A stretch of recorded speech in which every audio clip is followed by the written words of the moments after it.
Cześć, ja się nazywam Jakub Wszołek, ja jestem współtwórcą takiej grupy trójmiejskiej, która nazywa się DataMass. Od jakiegoś czasu, w zasadzie od 2 lat, teraz 3. rok, będziemy organizowali konferencję DataMass Summit, na którą chciałbym Was serdecznie zaprosić. Już wiemy, kiedy będzie. Będzie 4 października tego roku. Konferencja jest jakby takim rozszerzeniem tego, co w tej chwili robimy, czyli meetupów, w ramach których próbujemy organizować tą naszą społeczność trójmiejską wokoło samych technologii związanych z Big Data.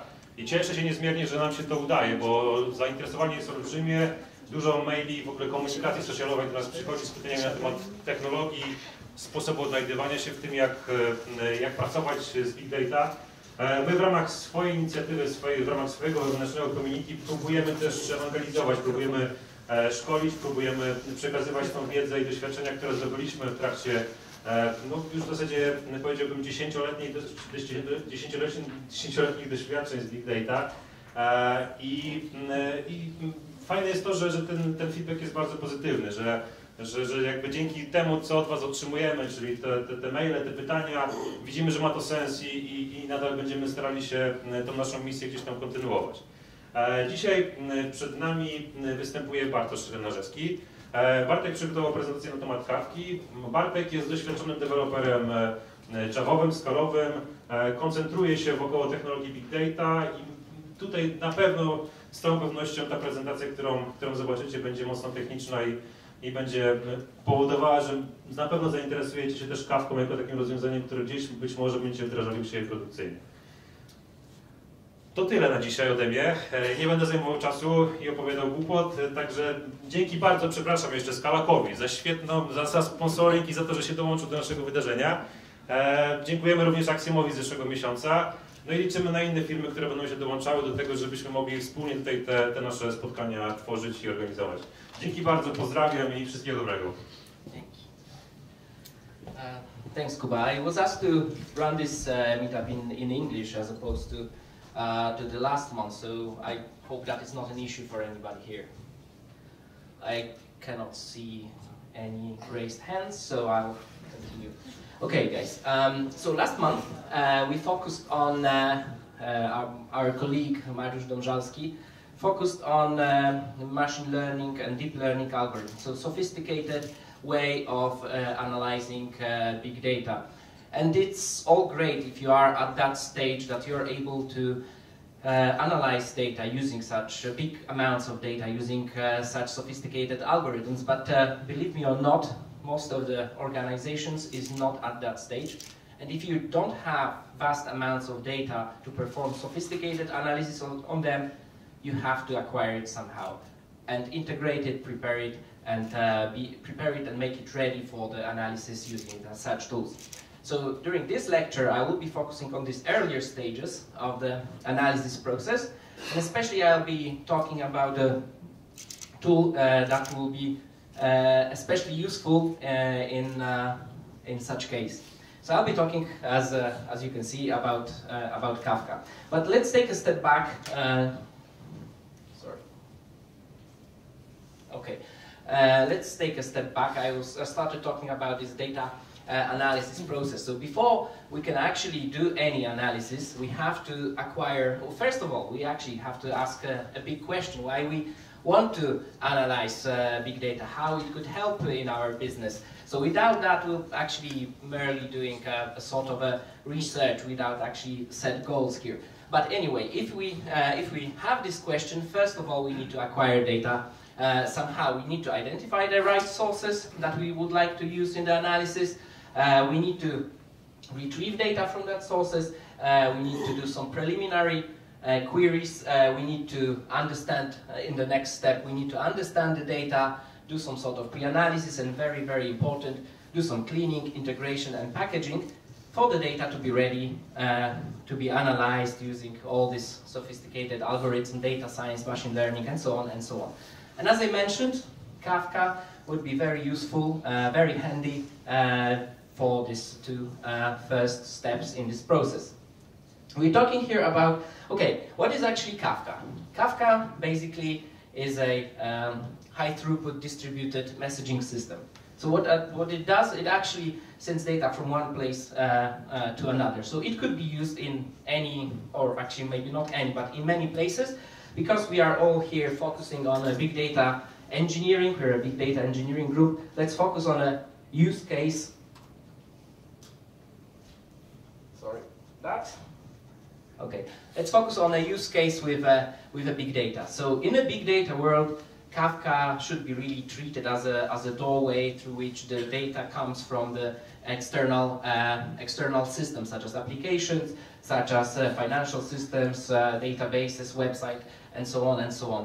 You can name it. And Kafka integrates very well with both the real-time layer of processing data and with tools such as Spark, Storm, Flink, and so on, which could be used for the real-time analytics, for exposing data to dashboards, for sending notifications to your mobile apps, and also integrates very, very well with the batch layer of the big data world. So we can see that Kafka integrates well with Hadoop and a distributed Hadoop file system, with Amazon S3, with database storage. So data stored in that way could be then later on analyzed by the, for example, algorithms such as machine learning or statistics and so on could be used for reporting, auditing, and so on.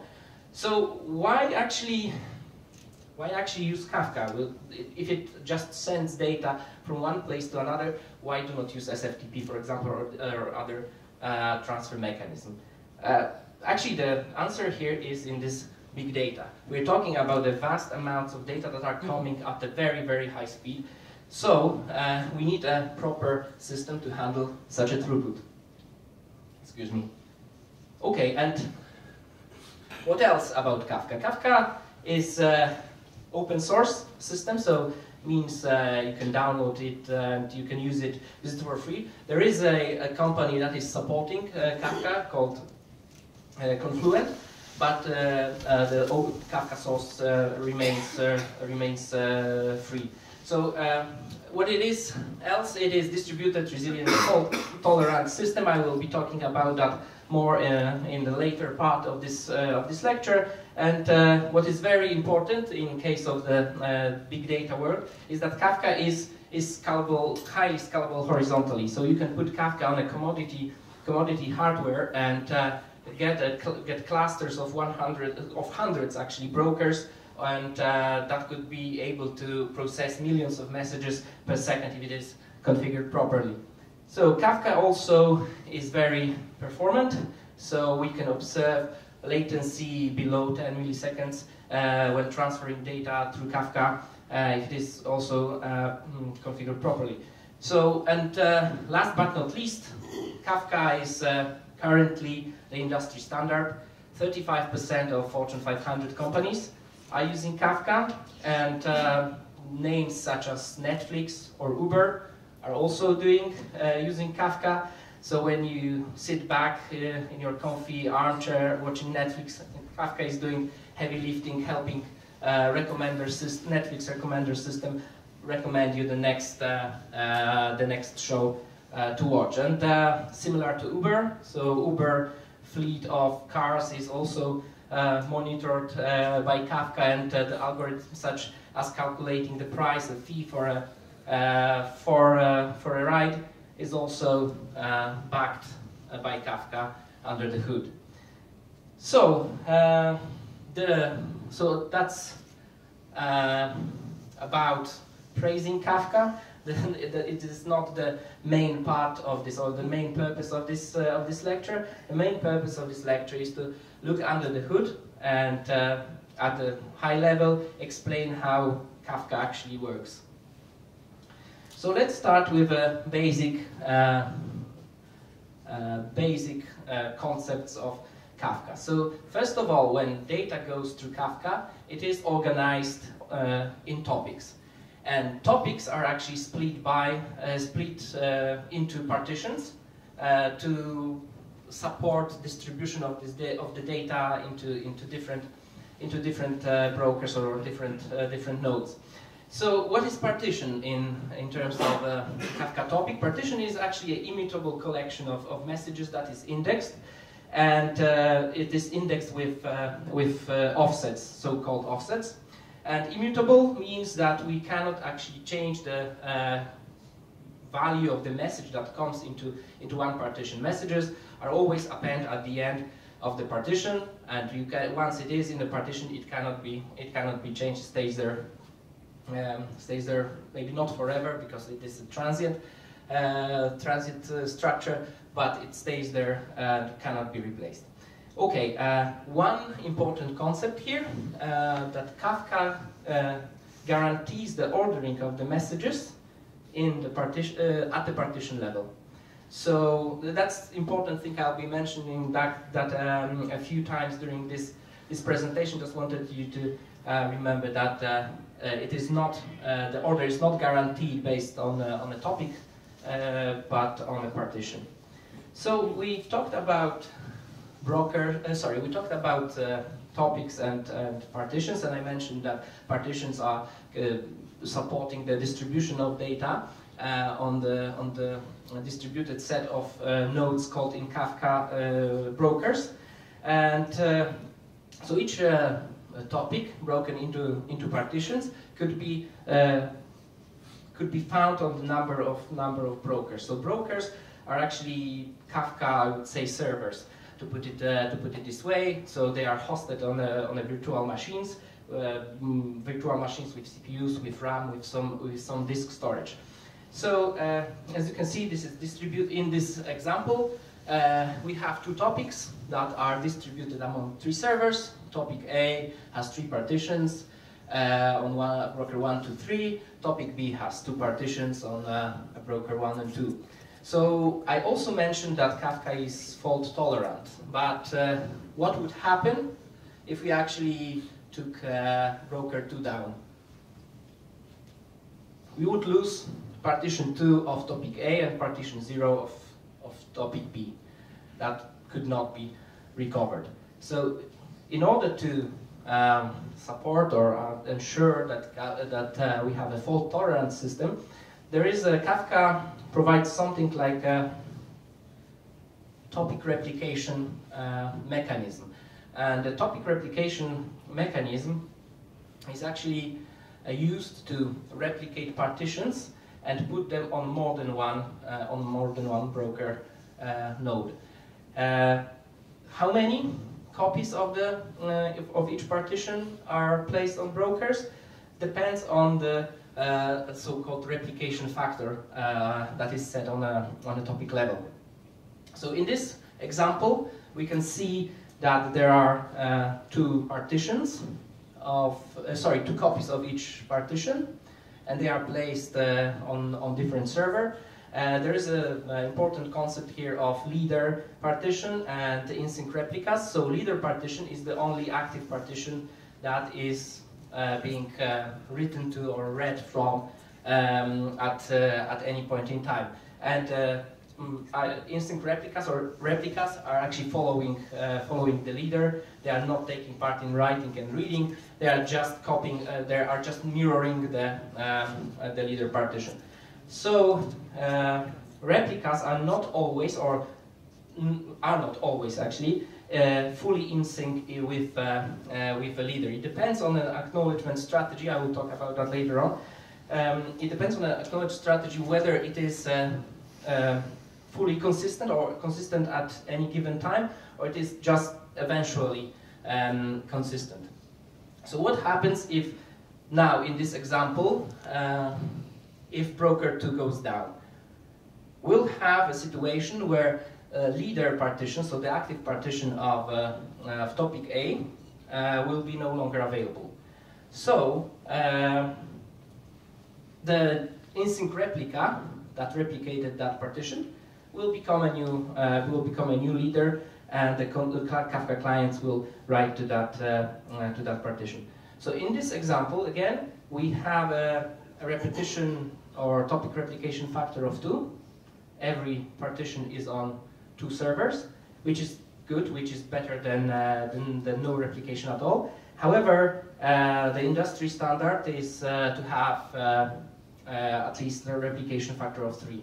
If we have a replication factor of n, in this example, we would like to have the same ID in the message in the same partition. In this way, we can guarantee that the messages for the same ID, that might be like user ID or object ID or whatever, will be in the time order, in the order they arrive into the partition. So that's for sending messages. And the next topic around producers is acknowledgement strategy. So acknowledgement strategy, I mentioned earlier about the consistency between replicas and leader partitions. There are 3 different strategies, acknowledgement strategies. So acknowledgement strategy 0, so fire and forget. So producer just sent messages to the partitions, is not waiting at all for any confirmation whether the message was received or not. In case of acknowledge 1, the producer will wait for confirmation from partition and from all the replicas. In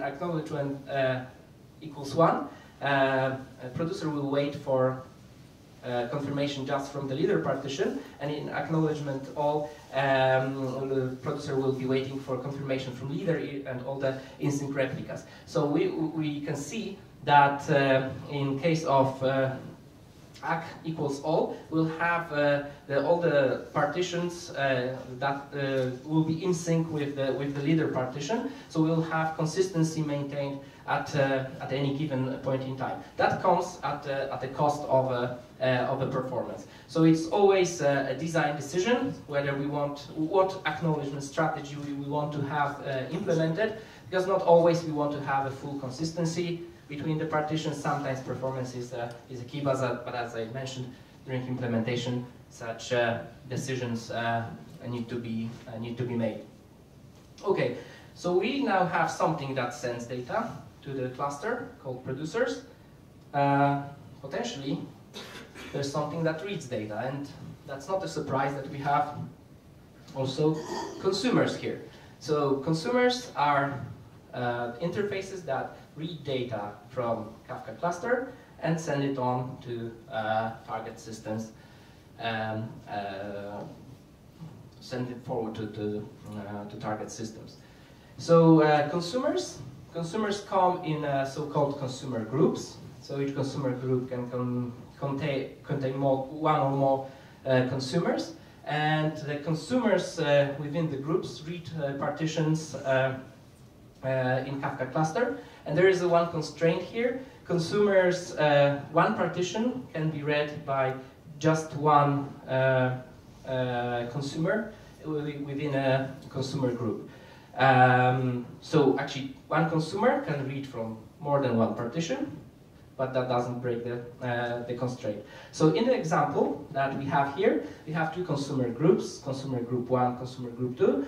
And in consumer group 1, we see there are 4 consumers, and only 3 consumers are active, because only 3 consumers can read from 3 partitions. The 4th consumer is very, very sad because it has nothing to consume here. In case one of the active consumers is down, of course the inactive consumer will take its place, but that's not the way Kafka works, not the way the consumers should be handled. There's a different mechanism for making sure the consumers, if consumers fail, there is a mechanism to go back and read the messages by the other consumer.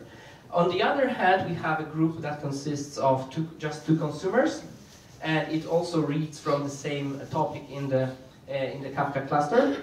And as we can see, one of the consumers here is very, very busy. It is reading data from 2 partitions. And again, as I said before, guaranteed ordering of the messages. So we cannot guarantee in such case that consumer will, this busy consumer, colorful consumer, will read data on the following basis, reading the offset 0, 0, then 1, 1, 2, 2, 3, 3 from the partitions. We cannot guarantee, we cannot build logic around that.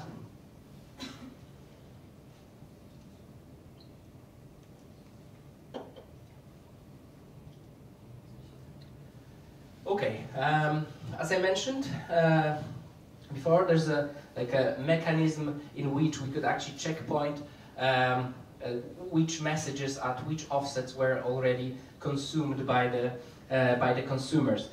So, consumer once it is happy with the message that it received, sends information back to Kafka cluster, saying that okay, this offset can be committed. I've done with this message. You can actually move the offset by 1. And actually, this offsets, this place where this information is stored, is called consumer offsets topic. It's a special topic for keeping the consumer offset. So the actual consumer offset for the given consumer group is stored in a special topic called consumer offsets. And what does it mean that consumer is happy with the message it received? Very similar to the acknowledgement strategies, consumers have also something like that called delivery semantics. So delivery semantics, there are 3 possible delivery semantics, and consumer, this is the way how the consumer says that I am happy with the message, I'm done, you can commit the offset. So first of them is at most once. So consumer in such case, consumer sends confirmation to Kafka cluster that it received the message, not doing anything with it, just receiving the message, sending okay, I'm fine, you can commit the offset. But that can cause an issue if, for example, consumer receives the message but is not able to process the message. So in this case, we will skip one of the messages. We'll go another consumer in the group, if it takes place of the previous consumer, will actually skip the message, will not receive it again, will not process it again, and we'll have a gap of 1 message. So that's a drawback of at most once delivery semantics. There's another one, at least once. So there's a different story here. So at least once sends, if it is set up, then consumer sends information that when the message was processed. Only after that the confirmation is being sent. Again, there's an issue, might be an issue with that. What if the consumer processes the message, but something fails at the time when consumer sends the confirmation to the Kafka cluster? So in such case, when another consumer takes its place, we will have a situation where the message will come again, will be processed again, and will be sent on to the target system. So in such case, the remedy for that is that the target systems should be idempotent. It means when they should take care of what they are getting. So they should know that this is the same message that was sent before, in order not to update the system again.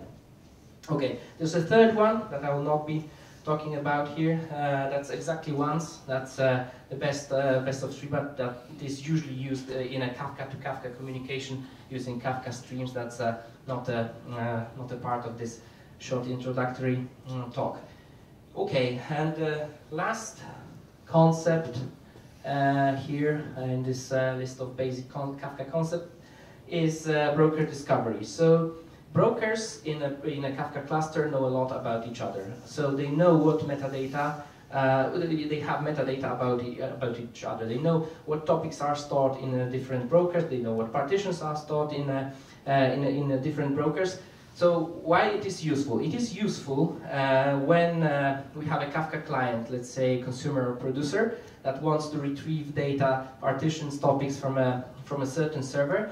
It does not have to know in which particular server, which particular broker this data is stored. It is enough to connect to one of the servers in a cluster, retrieve the metadata about where the needed partitions, topics are stored, and then connect directly after that to behind the scenes to the broker. So when we are using producers or consumers, we don't have to know about how internally within a cluster the partitions are stored. It's enough to know the IP address of one of a server. So it happens automatically, and we don't care about that. But well, as in all the cases with magic, there is a magician somewhere, and in this case is something called Zookeeper that actually manages the Kafka cluster. So Kafka, I didn't mention that before, but Kafka cluster cannot be even started without the Zookeeper. So what's the Zookeeper's role? Zookeeper's role is to actually manage brokers, is to get information about the brokers that are up, that are down, the topics, the partitions, and so on and so on. So literally it is monitoring and managing the Kafka cluster, and it needs to be started before the Kafka cluster is started. Okay, so that's basically all the basic concepts of the Kafka that I wanted to start with. So let's quickly recap. So Kafka is a distributed system. It has the cluster consists of number of brokers.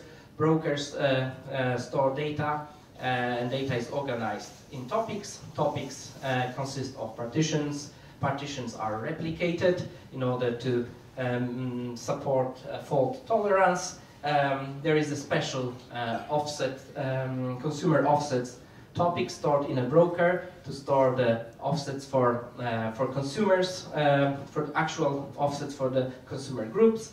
On the left-hand side of the screen, we can see data flowing in from the external systems through interface called producers. Producers send load balance and send messages on a round robin or key-based ordering to the brokers. They do that automatically. We don't have to tell them to which brokers, to which partitions they should send this data. There are different acknowledgement strategies. So either just get confirmation from leader partition, or from a leader and async replicas, or no confirmation at all. On the right-hand side, we have these consumers. We have the consumers. Consumers simply read messages from Kafka cluster and send them on to target systems. And similarly to producers, they have something called delivery semantics, which is how they inform Kafka cluster about consuming the message, whether they are happy with the message or they want it to be reset. Okay, and above that all, there is a Zookeeper that simply manages the Kafka cluster, and Zookeeper also comes in cluster. So this is another cluster that is managing Kafka cluster. So that's a broader topic. Here we'll not touch on that more. Okay, so enough talking. So let me show how we can play with Kafka on our local machines. So start our journey with Kafka. So I'll take a seat now.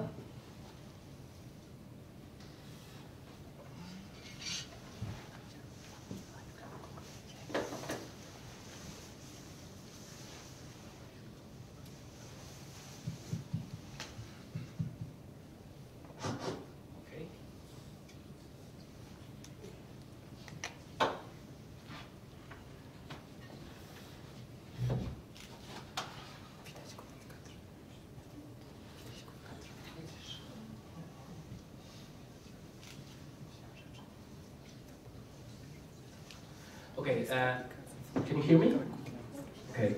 Okay. For the purpose of this presentation, I will not install Kafka on my local machine. I will use a freshly installed Kafka instance, and but that's not very hard. We will be submitting the code that we are presenting here to DataMass.io GitHub, so you can familiarize with it, and there will be also an instruction how to install Kafka on your local machine. Right. So okay, I have my Kafka installed. I have a few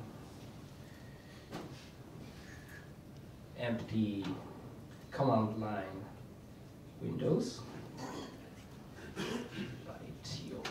Okay. So first thing, if we want to start actually playing with Kafka, get our hands dirty and see how Kafka works, is to do what I mentioned. Is first of all we need to actually start the Zookeeper, and Zookeeper is the always we need in order to do that, in order to work with Kafka. It's okay. I start. Oh, let's see, maybe right. Okay. So it's a simple command, Zookeeper server start with a config file and with and actually that's it. We have Zookeeper started now. And next what we need to do is to actually start Kafka server. So that will be my cluster will be actually one broker cluster, because I have that on my local machine, one node machine. So that will be again very similar. I just put the command to start the server. Again, not much else to add compared to Zookeeper. Just start Kafka in this way. So that also config properties file that is nearly default, nearly as it is downloaded from the internet. The only thing you need to set up when installing that is to change the folder or path to the folder where the where the logs are stored for the Zookeeper and for the Kafka. Okay, right. So first of all, oops.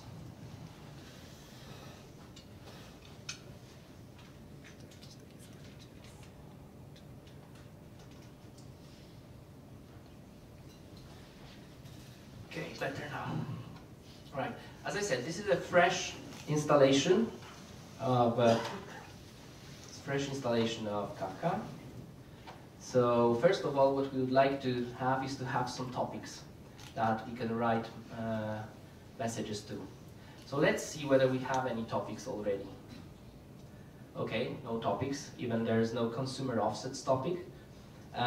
So we have to create one. Okay. So I heard that. So in order to do that, we are using the Zookeeper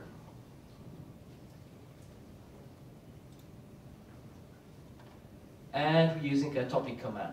So we want to create a topic called DataMass Meetup 1, and we want it to have 3 partitions because we were in the Meetup presentation and we want to have something similar, and we want to have replication factor too.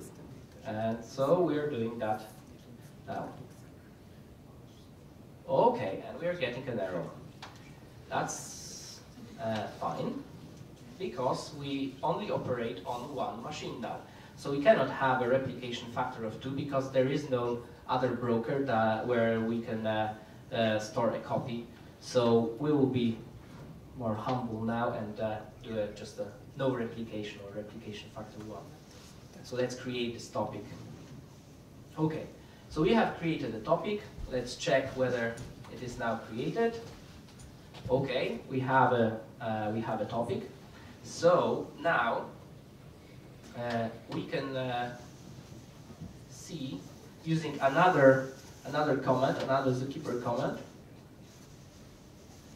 We can see more about this topic. So let's see how it looks like. Right. So what we can see now, if you use this describe parameter, we can see more information about the topic. So we can see that as we wanted, there are 3 partitions. The partition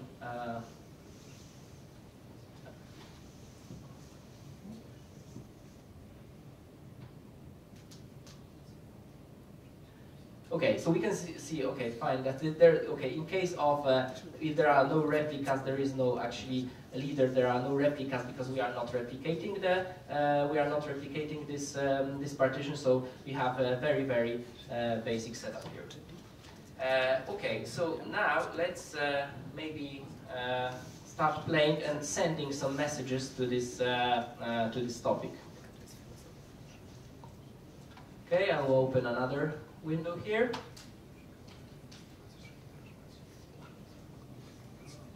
Okay. And this time we are using a command, a tool called Kafka Console Producer. So this is actually predefined producer that we can use for playing with Kafka. We don't have to write any simple programs to do that.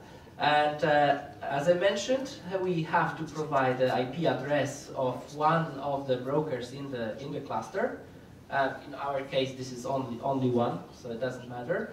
And we have to specify a topic to which we would like to write. So let's see what happens if I do that. Okay, so Kafka Console Producer will allow us to actually create some messages or send some messages. Okay, let's do that.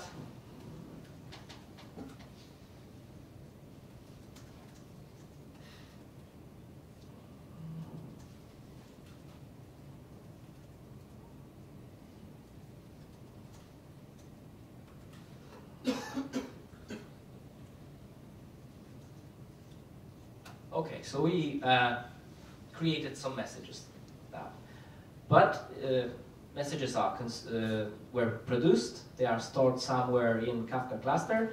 We would like to consume them using some sort of a consumer. So for that purpose, we are using Kafka. To play with that, we are using Kafka Console Consumer tool. And again, we need to provide which server are we talking to and what topic we want to read from.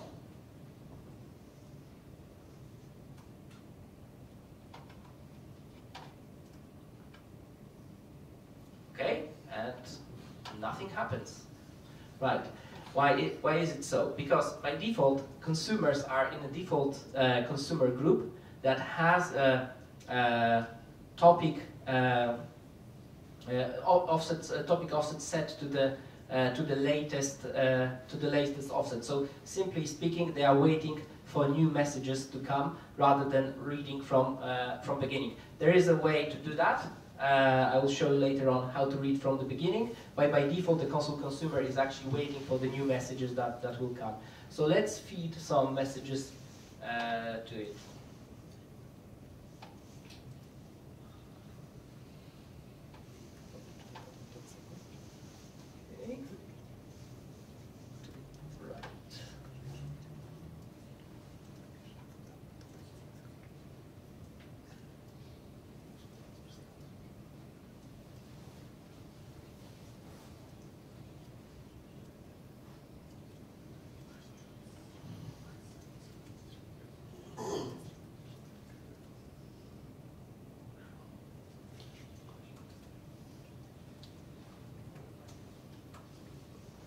Okay, so we can see that now consumer was listening to the Kafka producer that flown through the Kafka the messages flown through Kafka cluster, and consumer read them.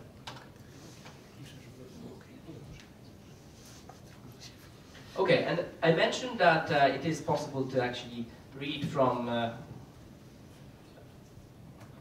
the messages from the time that that the consumer was started, and then it actually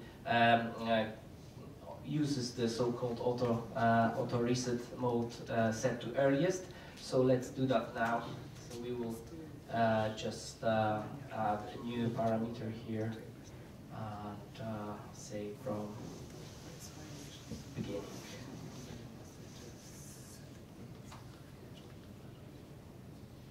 Okay.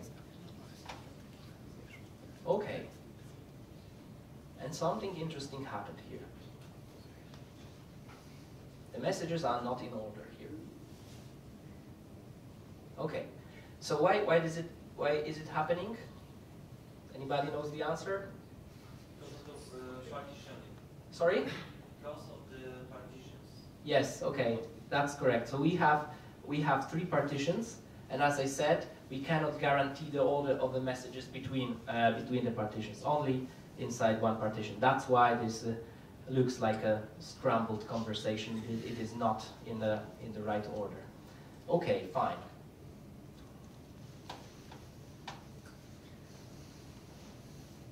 Fine. Okay.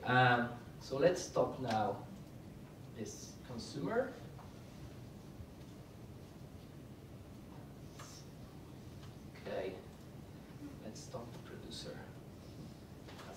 Okay. Now, so I also mentioned consumer groups. That actually consumer group is a building block for the main building block for the consumer part. And we seen that these consumers were actually in a default. I said they were in a default consumer group. Now I will create manually consumer groups and will assign consumers to them.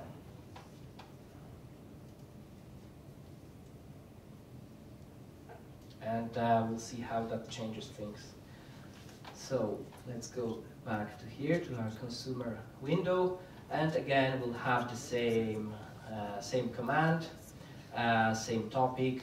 But now what we'll do, we'll add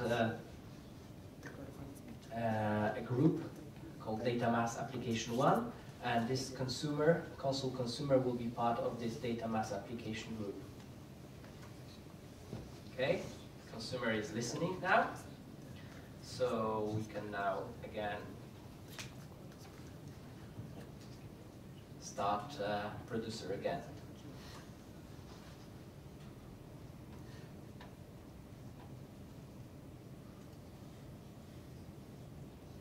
Okay, right, so let's write some more messages. Okay, we're getting there. More messages. Okay, right. So, but consumer groups are for the specific purpose. Consumer groups are because we want to have more than one consumer in a group. So what we'll do now is I will start another console consumer, and it will be within the same DataMass application 1 group, and we'll see what happens with the spread of the messages. Okay, so now we have two consumers listening within the same consumer group called DataMass application 1, and we have one producer that is sending messages to the topic DataMass Meetup 1 that is read by group called DataMass application 1. Fine, okay. So more messages. Okay, so what we can see now, that this consumer started reading the message, not here, but here.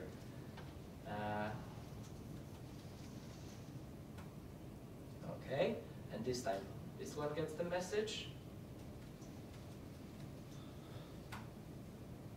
This time this one gets the message. So as I mentioned, these consumers will be reading from different partitions. So one of these consumers will be, because we have two consumers, three partitions, one of these consumers will be reading from two partitions and one consumer just from the one partition.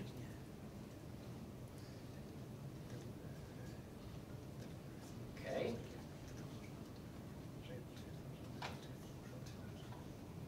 Okay, and what else can we do here? With consumer groups, I think that's it for consumer groups. So what we can do is to actually list the consumer groups, see how, sorry, we can create another consumer group first, sorry.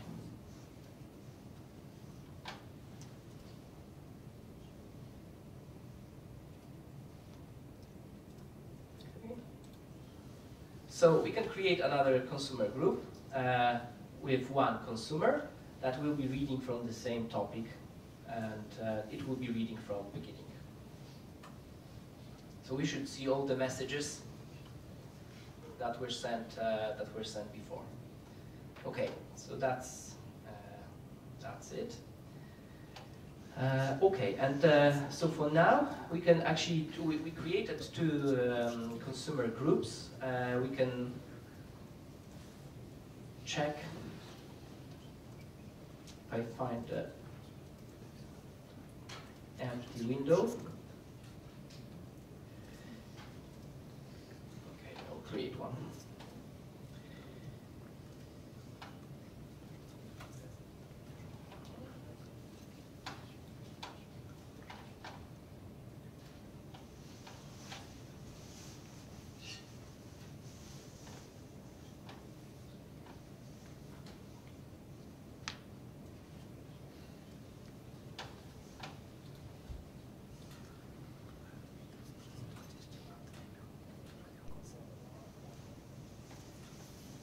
so we can see that we have DataMass application 1, DataMass application 2. So that's the useful useful thing to check the list of the consumer groups. So what we can else do is we actually can look inside the consumer group.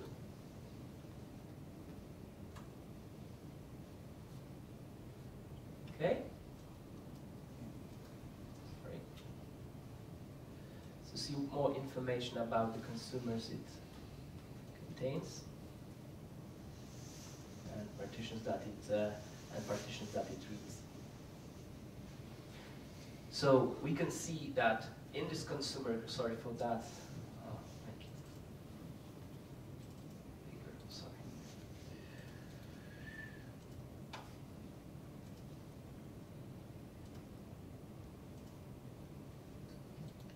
One more time.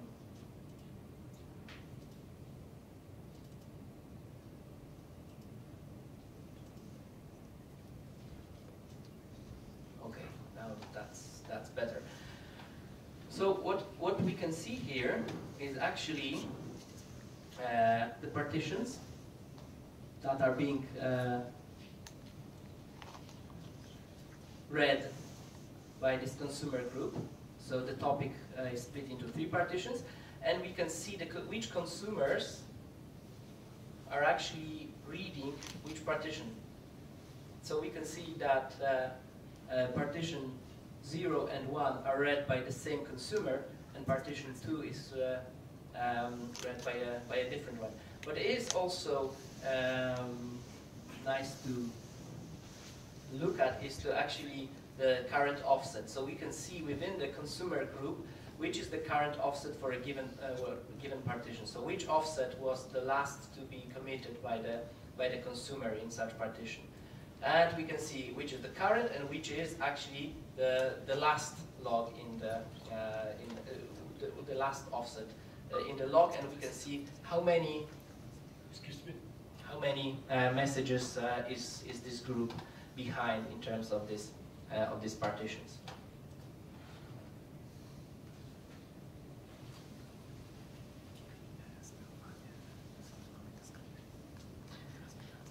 Okay, so that's, I would say, it for consumer groups. And sorry, could we yeah? try to send one more message with the groups active? Sure, yes. Let's go to the producer now.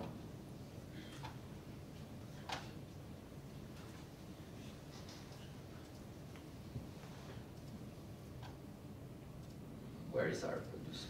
Come on, producer. Not here. Too many windows. Not here. Not here. Canadian participants. One to the left. Which one? Sorry. This is our left side, but this is your This one? right. Yeah. Oh, right. Okay. I cannot see very well from this angle. Thanks a lot. Right. Okay. Okay. One more message. And where is one more message? One more message is here. And even 2 more messages. 2 more. And again, this goes into this one.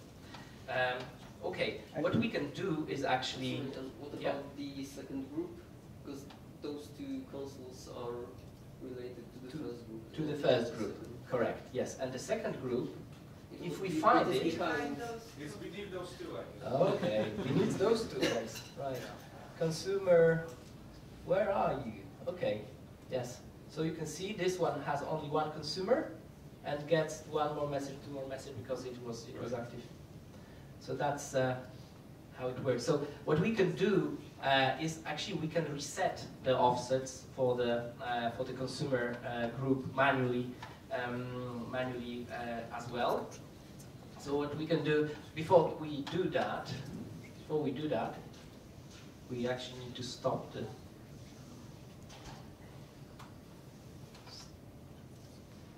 consumers.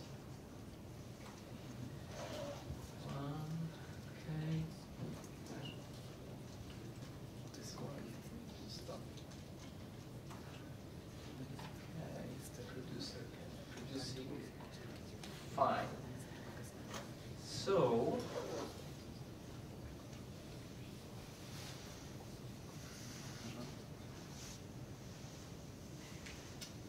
let's reset.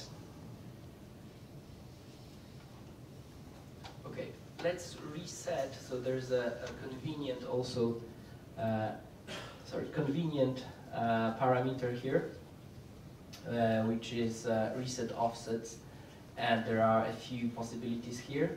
It's you can reset to earliest, or you can reset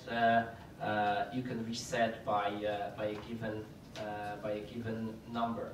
So maybe let's not reset that to earliest. I will show you something when I hit describe for the groups again. So let's move this offset by, let's say, -2.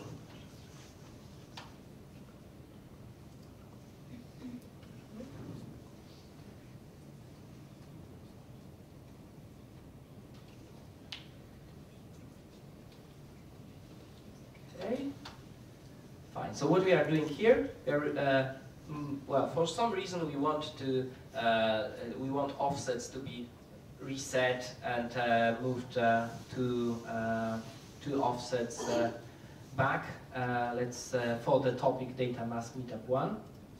So let's do that now.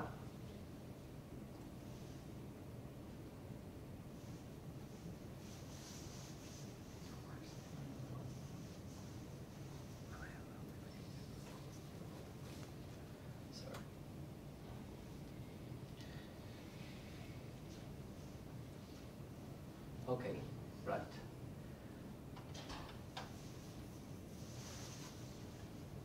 Okay, we should be there, so we should effectively be resetting the offset, moving the offset in each of the partitions by 2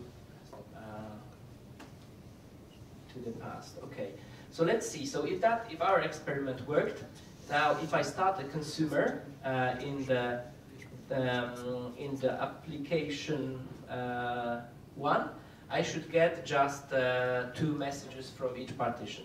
So let's see whether we're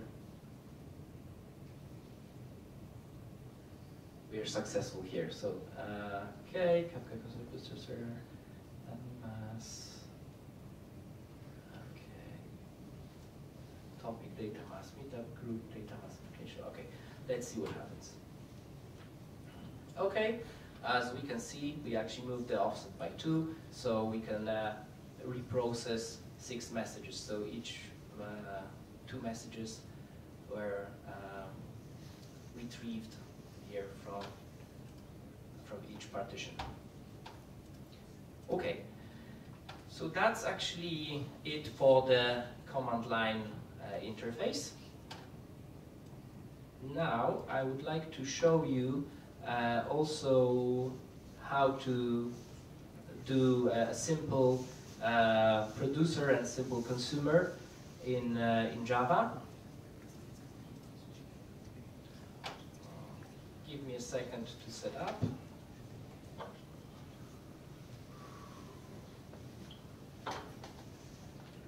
Okay, I will stop all these consumers here. And all the producers first, just to clean up after myself.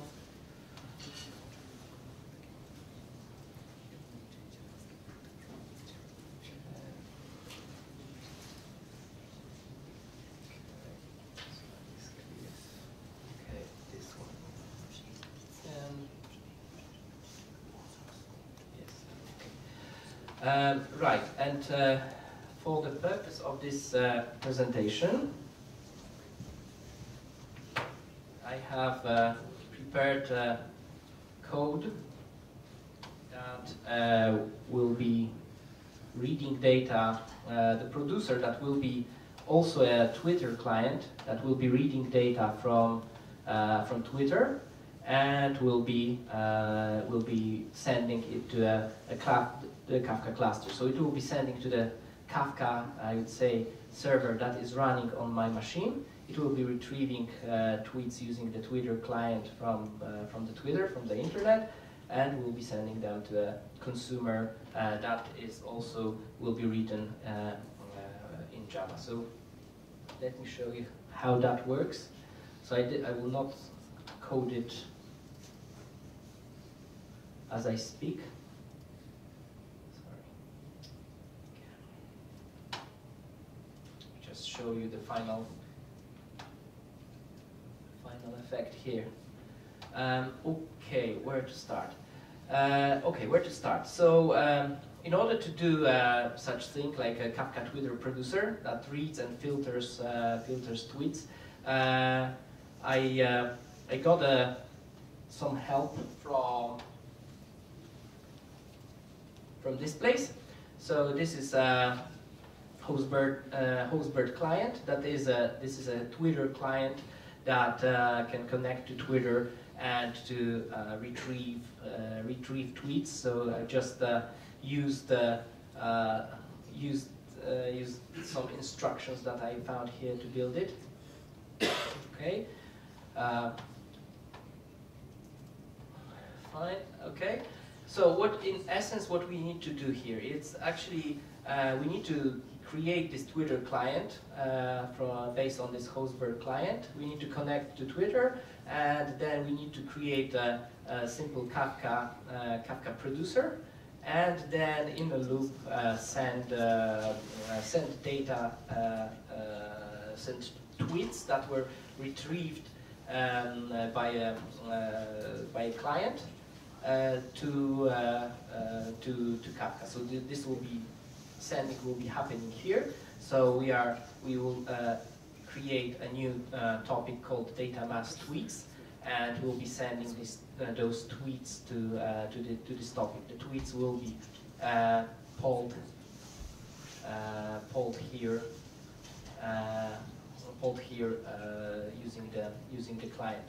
So that's the side of a producer, and let's maybe have a look at what we are interested in here. So the Kafka producer.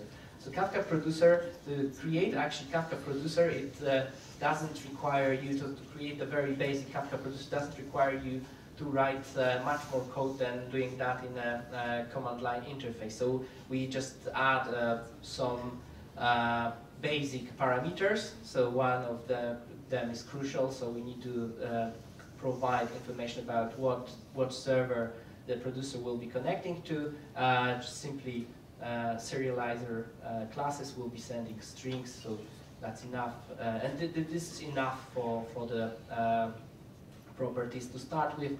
Then we just create a new Kafka producer with these properties, returning producer, that we can use here. Okay, so let me. Okay, and one more thing here inside the create Twitter client. That's important. So in order to connect to Twitter, you need to have a Twitter account, so Twitter developer account, and you need to actually retrieve set of secrets from your account. So I have put them into a separate enum class here in order not to show you them because they are secret, of course. But in order to do such exercise, you need to apply at Twitter. You need to apply for a developer account and say why you need this, why you need access through API to Twitter. So that's it. And also, what is this Hostbird client does is actually we need to provide him a term that we'll be searching for. So we'll be actually receiving only the tweets that will contain hashtag Brexit in their message body. So that's on a producer side. Okay, I forgot about one thing. I didn't create a topic called DataMass tweets. So let me create that topic now.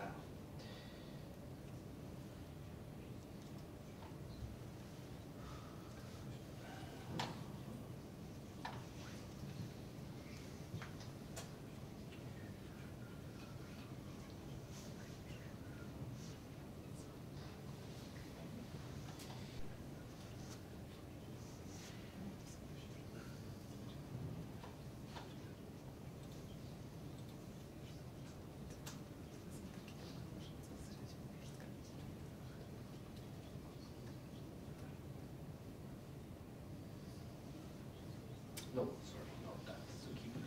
Sorry.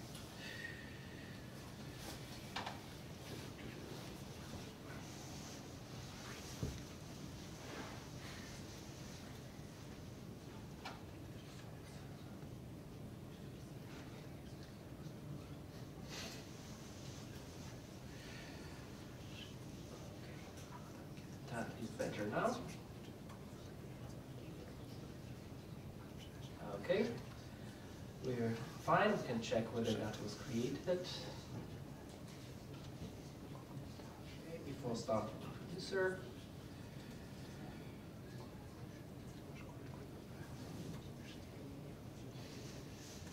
Okay, we have DataMass tweets. So we can now start this application and see whether we can retrieve some tweets on Brexit. So I deliberately put a term that will produce quite a few tweets in order not to wait for them to arrive for a long time. So let's start it now.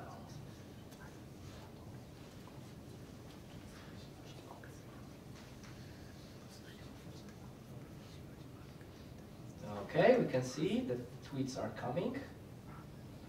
It is at the moment this is a log message inside this application, but believe me, they are being transferred to Kafka as well, which we're going to check shortly. Right. So we received some tweets here. We received some messages. Let's maybe check whether these are the messages we wanted to get. So it's like Brexit. Okay, so we see that this is these tweets are filtered in a way we wanted them to be. So every tweet here contains this Brexit #Brexit string. And these are the tweets that arrive to Twitter and they are transferred to our Kafka cluster in a real time. So that's something to mention. And let's see whether actually they are stored in a Kafka cluster. So we will use one of our good old consumers here. So we'll start a new consumer that will be not this window, not this history. We'll start the consumer that will be reading this. Okay. So we have a different, let's not do a group, DataMass. Okay. So as we expected, nothing happens because it automatically resets to the latest. So let's feed some tweets here. Twitter producer, right? Okay. And again, somebody is sending tweets. You can see this is our current time, so that's the UK time actually. But you can see this is these are the tweets that were posted. Well, let's say a few seconds ago, and they are arriving to our Kafka. And see how our producer is doing.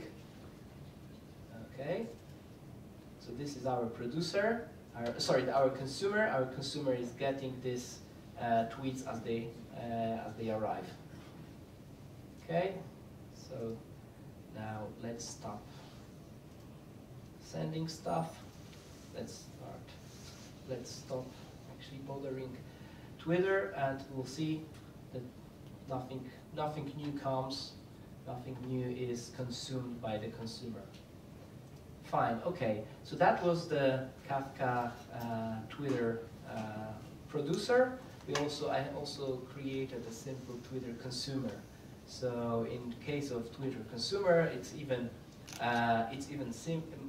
more simple than producer, because this consumer is not doing anything fancy. It's not processing these tweets. It's just logging that to the console. It's just sending the value of a record that it received, which is a value of a tweet, which is like, you know, text. The whole JSON that comes from Twitter, it will be sent to the console. So that's it. Again, a few properties here in terms of consumer, not too many for starters. So again, bootstrap servers. So the server that we need to connect to. There is also a topic that is being read here. There is group ID, which is Twitter consumer app. Let's call it this way, and we have auto offset reset config set to the latest, which means that we'll be getting only the new messages that will be coming to the Kafka cluster after the consumer starts. So let's see how that works. Let's start Kafka Twitter producer again, and this time our Kafka Twitter consumer written in Java will be receiving this data. So again, let's learn a bit more about Brexit. Okay, message is flowing. Now it's time for our consumer to be kicked off. Okay.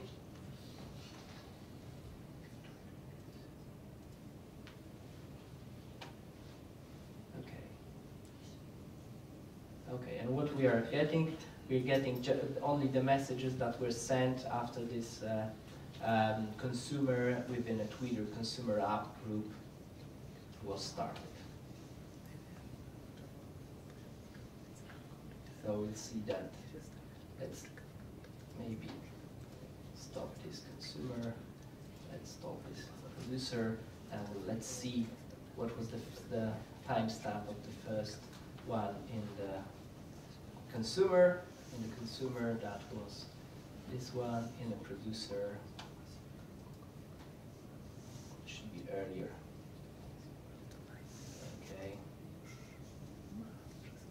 This one compared to this one is in fact a bit earlier. So we have a proof that this one did not read the old messages. It focused on the ones that were sent after it was started. So that's actually with respect to the short presentation on programming in Kafka. That's it. Let me return to my presentation.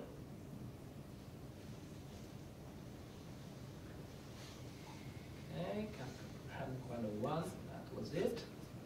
Okay. Okay, so I realize we barely scratched the surface here in terms of Kafka. So we learned about some basic concepts. We presented how the basic building blocks of Kafka work in practice using CLI and using the using Java programming, but really there's really more to Kafka, and there's a number of topics that if you'd like to embark on a Kafka journey, you should look at. And I mentioned here a few, but this is not an this is not a complete list actually. So a very nice topic is actually Kafka Connect. So instead of writing your own producers and consumers, Kafka Connect is something that actually provides you with clients for a number of source and target systems. So Kafka Connect is the place to look for the connectors to the, for example, databases to Twitter. For example, there's one that is already there. You don't have to write something that I've written. You can use the performant, battle-hardened producer for Twitter. Next topic is Kafka Streams. Kafka Streams is actually something that allows you to process messages and send them back to Kafka. So do pipelines of between Kafka brokers and process these messages, analyze them to some extent. So that's a nice tool to investigate as well. So KSQL, I didn't touch on that, but that's another concept. Is like a query language to query the Kafka brokers, and you don't have to write any Java code for that. You can actually use some SQL-like queries to retrieve the messages from Kafka cluster. So quite cool feature. And I didn't touch, there's a whole big topic of Kafka cluster administration. So what I did here is just downloaded Kafka to my local machine and run some examples. But Kafka cluster administration is a really big topic, and that includes also Kafka security. Not mentioning here Kafka in the cloud, because there are some topics related to Kafka in the cloud as well. So recently Amazon has Kafka as a managed service, for example. So there's really a lot more, but hopefully that introductory lecture will be a good first step for you. And also, in case of further reading or further watching, I would recommend Apache Kafka series at Udemy by Stefan Marek, and that covers all of these topics in a detail as well. And so, really well conducted course. I'm not getting any kickback for that, and just really like that, so I wanted to share that with you. So that is for the main part now. That's me. Thanks a lot for watching that. Hope that was informative, and thank you.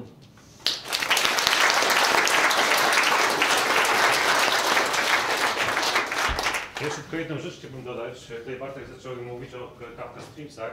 Myślę, że warto dodać, że Keynote zdecydował się na to, żeby zrobić prezentację też w ramach naszych DataMassowych Meetupów. Tutaj pojawi się u nas gość z Keynote'a w maju, który weźmie na siebie ciężar przedstawienia tego, jak zapanować nad w ogóle Spark Streamingiem, jak wykorzystać go i połączyć z Kafką. Także zapraszam wszystkich zainteresowanych tematyką przetwarzania danych, szczególnie z tego streamowania tak bardzo popularnego w tej chwili, z wykorzystaniem Kafki, z wykorzystaniem Sparka w maju na prezentacji z Keynote'a.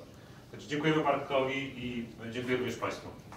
Dzięki Kuba. Mam tu jeszcze jedną rzecz w zasadzie. Tak jak ostatnim razem, już przejdę na polski, tak jak ostatnim razem mamy tutaj małą loterię i do wygrania jest, słuchajcie, tak jak ostatnio, wyjściówka na dwudniową konferencję SecFault University, która odbędzie się 4-15 marca w Gdańsku. SecFault University jest naszą partnerską konferencją i właśnie organizatorzy tutaj ufundowali jedną dwudniową wyjściówkę. Dobrze, i teraz słuchajcie, konkurs będzie polegał na czymś związanym z Kafką, jak żeby inaczej. Dobra, to teraz momencie, przygotuję tylko się do konkursu. Ok, słuchajcie.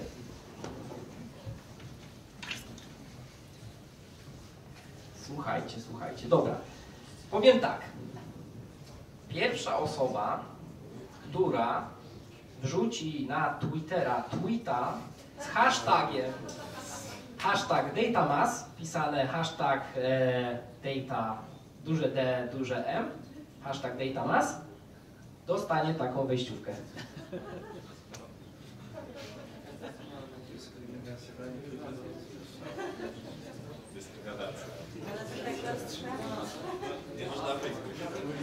Niestety, słuchajcie, mamy tutaj wspaniałe narzędzie do wyciągania tweetów, filtrowania ich. Użyjemy go u siebie do wyłonienia zwycięzcy. Słuchajcie, założenie konta na Twitterze nie jest takie trudne, a my mamy jeszcze chyba trochę czasu, tak, Kuba? Znaczy jest już pizza, zapraszamy wszystkich na poczęstunek. Słuchajcie. Nie ma problemu, słuchajcie, jedzcie smacznego. Pierwszy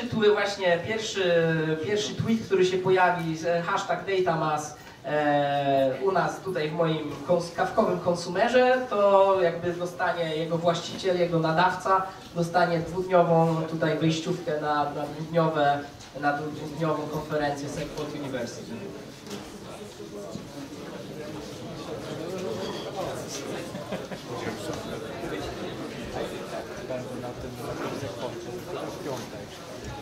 No zaczniemy, nie nagrywamy.